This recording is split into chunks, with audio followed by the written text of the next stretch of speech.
Ninakusalimu katika jina la Yesu na nikukaribishe tena katika mwendelezo wa vipindi vyetu vya Vectors Generation, na leo tutajifunza tafsiri ya neno giza. Tafsiri ya kwanza ya neno giza ni ishara ya mabadiliko ya nyakati.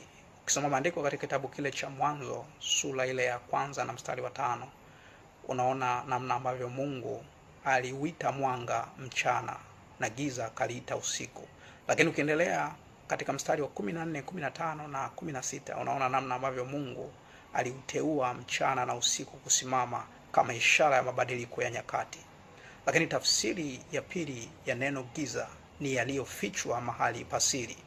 Na hapa katika maandiko unamuona Mungu akimuita mtumishi wake Koreshi katika kitabu kile cha Isaya sura ya 45 na mstari wa 3, anamwambia nitakupa hazina za gizani na mali zilizofichwa mahali pasiri.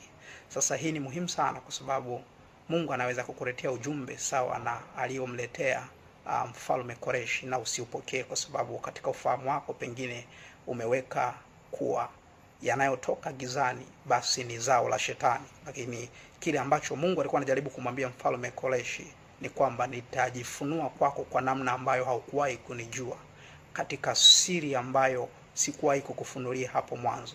Ndio Mungu anamwambia kwamba nitakupa hazina za gizani na mali zilizofichwa mahali pasiri. Lakini tafsiri ya tatu ya neno giza ni ulimwengu au falme ambao unakuwa operated na shetani mwenyewe.